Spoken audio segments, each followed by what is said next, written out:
Samantala sa pagpapatuloy pa rin ng ating mga balita, pakinggan po natin ang pag-uulat mula sa impilan ng DWBL, ang Bright FM, CMN, San Fernando, Pampanga. CMN Live Nationwide. Chinchin Nugid, magandang araw sa iyo. Maya Paabak Ariel, King Lalawigan Kapampangan at King Mabilog Pilipinas. At para King Balita, Ibat Keti Lalawigan. DOH, siniguradong ligtas ang mga deworming tablets para sa mga bata.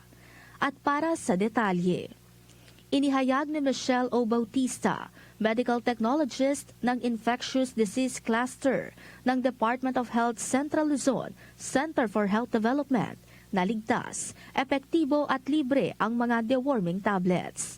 Binigyang diin ni Bautista na ang mga deworming tablets gaya ng albendazole o mebendazole ay napatunayang ligtas, kaya naman hindi kailangang mangamba ang mga magulang sa pagpupurga ng kanilang mga anak.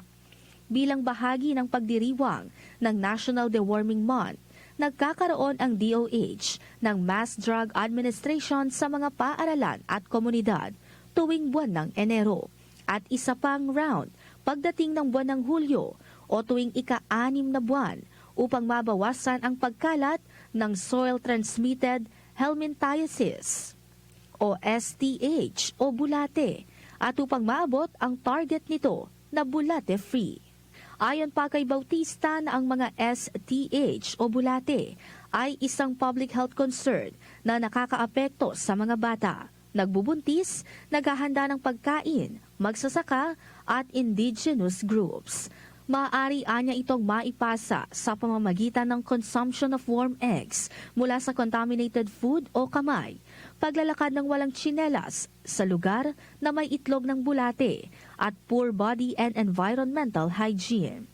Ayon sa World Health Organization, aabot sa 12% o 1.5 bilyong tao ang apektado nito sa buong mundo. Sa Pilipinas naman ay 66% ng mga bata, edad 12 hanggang 72 buwan, at 54% ng mga mag-aaral mula kinder hanggang grade 12 ang apektado ng bulate. Noong nakaraang taon ay nakapagpurga ang mga namamahala sa Central Luzon ng 37% ng apektadong populasyon na kinabibilangan ng mga batang edad 1 hanggang 11 na taong gulang.